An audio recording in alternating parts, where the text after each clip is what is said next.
Hi, we are going to make a video on MCQs. Now we discuss about the cell and tissues, chapter number 4. This is class 9, okay?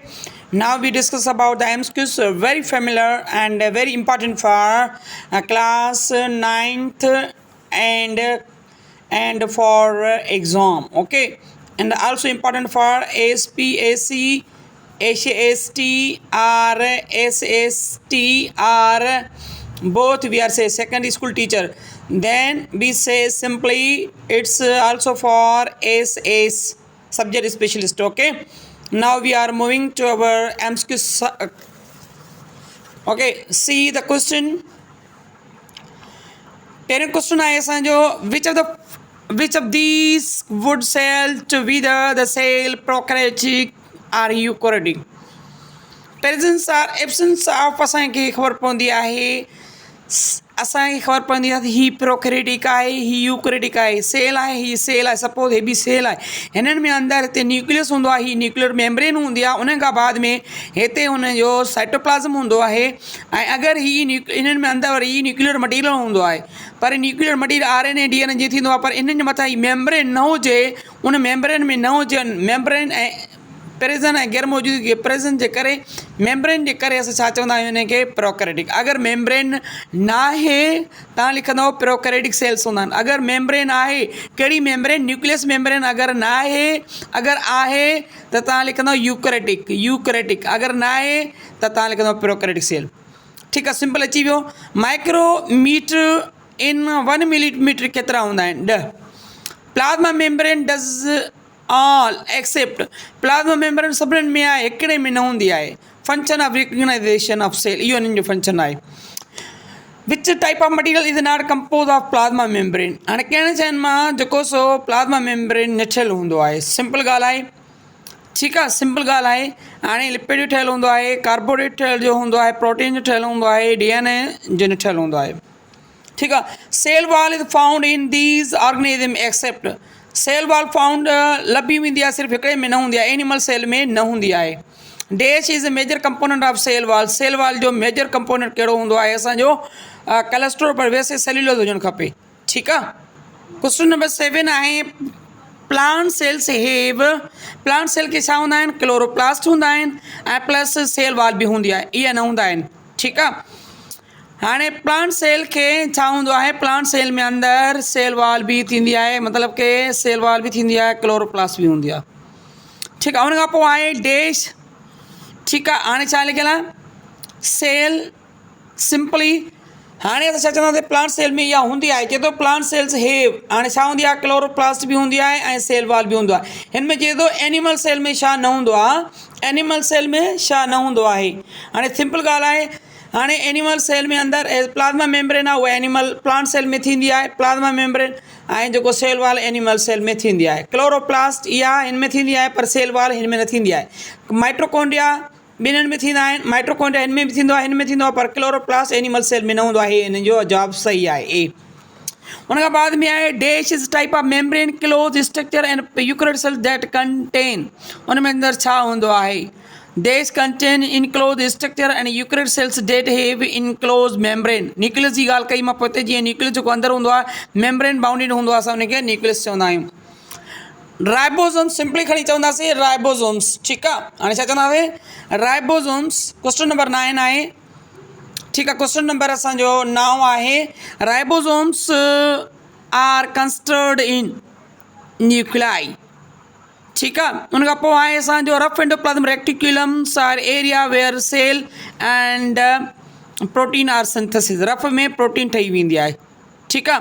उन खां पोइ बाद में आहे smooth endoplasm reticulum the area where असांखे छा मिलंदो आहे किथे छा मिलंदो आहे असांजो DNA ठहंदा आहिनि. माइट्रोकॉन्ड्रिया फंक्शन छाजो माइट्रोकॉन्ड्रिया फंक्शन कंदो आहे माइट्रोकॉन्ड्रिया छाजो फंक्शन कंदो आहे असांजो सेल्युलर रेस्पिरेशन जो कराईंदो आहे. ठीकु आहे. थिन एक्सटेंशन ऑफ थिन या इनर माइट्रोकॉन्ड्रिया मेम्ब्रेन नोन एज़ असांजी जेका इनर माइट्रोकॉन्ड्रिया मेम्ब्रेन हूंदी आहे इनर मेम्ब्रेन ऑफ माइट्रोकॉन्ड्रिया उनखे असीं क्रिस्टी चवंदा आहियूं. सिंपल ॻाल्हि आहे. क्लोरोप्लास्ट जो फंक्शन छा हूंदो आहे क्लोरोप्लास्ट में अंदरि छा थींदो आहे. ठीकु आहे। क्लोरोप्लास्ट छा ठाहींदो आहे, उन में अंदरि छा थींदो आहे, सिंपल फोटोसिंथेसिस थींदी आहे क्लोरोप्लास्ट जे अंदरि। विच of the following cellular organelles have their own DNA. On DNA कंहिंखे हूंदो आहे, माइट्रोकॉन्ड्रिया खे ओन डीएनए हूंदो आहे। The organelle which provide energy, उनखे छा चइबो आहे, माइट्रोकॉन्ड्रिया। ऐं 2D इमेज फॉर्म इहा कंहिंमें थींदी आहे, उहा सिंपल आहे द लाइट माइक्रोस्कोप में थींदी आहे। Inside the nuclear and granular material जेको किथे हूंदो आहे, इहो असांजो हूंदो आहे प्रोटोप्लाज़म में। ठीकु आहे। नर्वस टिश्यू जी एबिलिटी छाजी हूंदी आहे, काउंटेड रिलैक्स कराईंदो आहे। कहिड़ो, नर्वस टिश्यू। ठीकु आहे। हा, नर्वस टिश्यू खे एबिलिटी कहिड़ी हूंदी आहे, उहो छा कंदो आहे, नर्वस टिश्यू छा कराईंदो आहे, सिंपली हिते कॉन्ट्रेक्शन रिलैक्सन इहे ग़लति थियल आहे। ट्रांसमिटेड नर्व इम्पल्स खे कराईंदो आहे। हिकिड़ो टिश्यू हूंदो आहे, उहो ईअं हितां हिनखे नर्व इम्पल्स हिन खां वरी हिन ताईं सेंड कराईंदो आहे। Plant which make the new sales R card, उहे कहिड़ा न्यू सेल्स, कॉलन कायम सेल्स हूंदा। मोमेंट ऑफ न्यूक्लियस, ठीकु आहे। हाणे सिंपल पढ़ंदासीं। The moment of molecule from lower concentration to higher concentration, उहो असांजो छा हूंदो आहे, एक्टिव ट्रांसपोर्ट हूंदी आहे, लोअर खां हायर ताईं। Cell membrane is made up of, cell membrane छा जी ठहियलु हूंदी आहे, cell membrane lipid and protein जी ठहियलु हूंदी आहे। Cell wall is present in the, कंहिं में हूंदा आहिनि, प्लांट सेल में बि हूंदा आहिनि सेल वॉल, फंजाई सेल में बि हूंदो आहे, प्रोकैरियोटिक सेल हूंदो आहे। ठीकु आहे। हिननि में अंदरि सेल वॉल थींदी आहे, all of these. Question number 24 ते लहंदो, which of the following organelle cover with double membrane. Double membrane कंहिंखे हूंदी आहे असांजी, डबल मेम्ब्रेन कंहिंखे हूंदी आहे असांजी, वैक्यूल खे डबल मेम्ब्रेन थींदी आहे। ठीकु आहे। What is the example for the high resolution and electron microscope, कंहिं में थींदी आहे, वेरी थिन सेक्शन में थींदी आहे। What the function of rough endoplasm reticulum, जो फंक्शन छा हूंदो आहे, पोइ पढ़ी यादि आहे। रफ एंडोप्लाज्म रेक्टिकुलम जो फंक्शन हूंदो आहे, उहो प्रोटीन सिंथेसिस थींदी आहे, सिंपल ॻाल्हि।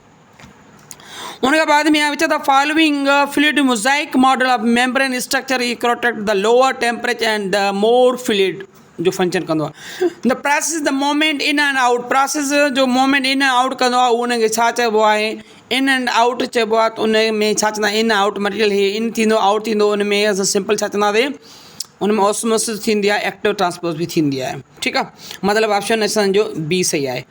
All postulate cell theory, all postulate cell, the all living organism made up of one or more cells, ये यानी postulate theory है।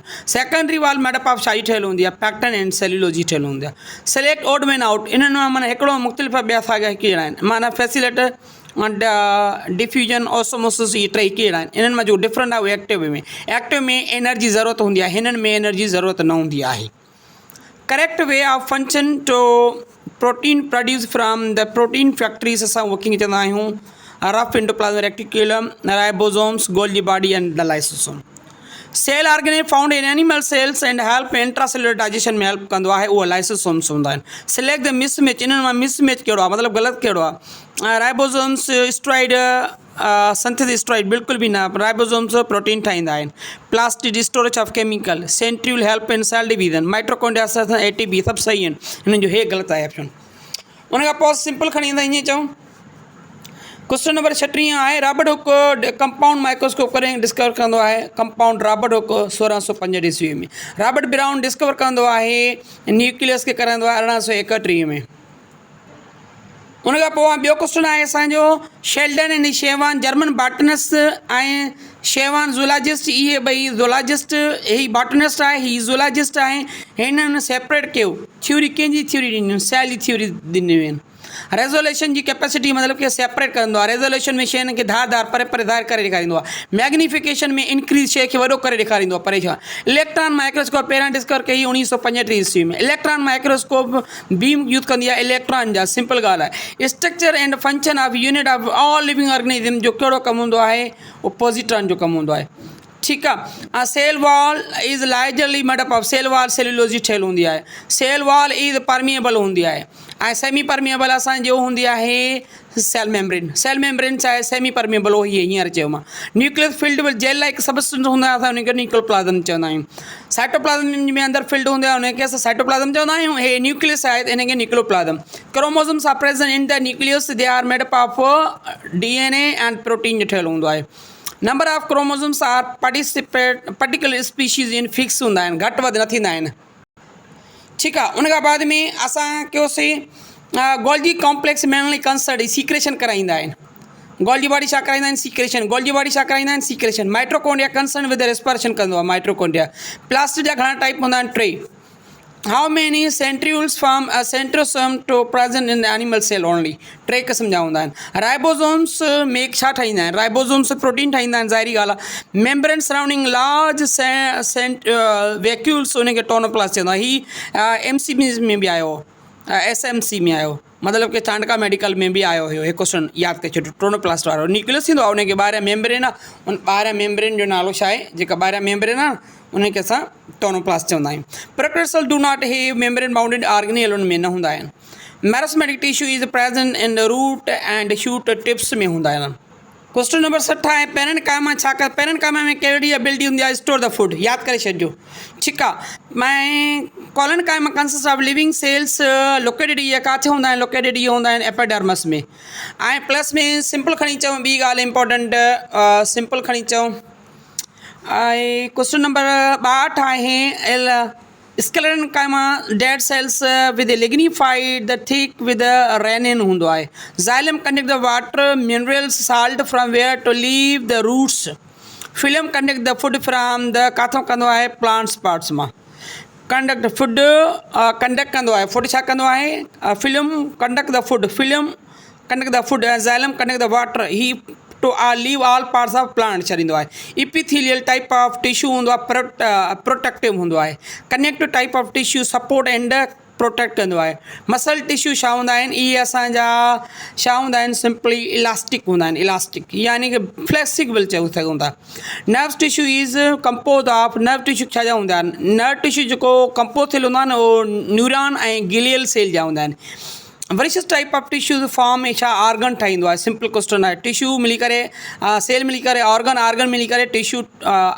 सेल मिली करे असांजा ठहंदा आहिनि टिश्यू ठहंदा आहिनि टिश्यू मिली करे असांजा ऑर्गन ठहंदा आहिनि ऑर्गन मिली करे ऑर्गन सिस्टम ठहंदो आहे ठीकु आहे organelle which provide energy is called mitochondria असांखे एनर्जी प्रोवाइड कंदो आहे network of channel extending from the cell membrane to nuclear membrane हे हाणे सेल मेम्ब्रेन आहे हे न्यूक्लियर मेम्ब्रेन हितां जो मटीरियल एक्सटेंड थियल हूंदो आहे उहो असांजो एंडोप्लाज्मिक रेक्टिकुलम हूंदो आहे nucleus of cell was discover by Robert Brown Hooke cell discover कयो रॉबर्ट ब्राउन न्यूक्लियस डिस्कवर कयो आहे इहो यादि कजो लाइट माइक्रोस्कोप में कहिड़ा लेंस हूंदा आहिनि कॉन्वेक्स लेंस हूंदा आहिनि DNA तव्हांजो किथे फाउंड थींदो आहे DNA से फाउंड कंदो आहे राइबोसोम्स में ऐं राइबोसोम न्यूक्लियस जे अंदरि हूंदा आहिनि prokaryotic cells do not have prokaryotic cell में न्यूक्लियस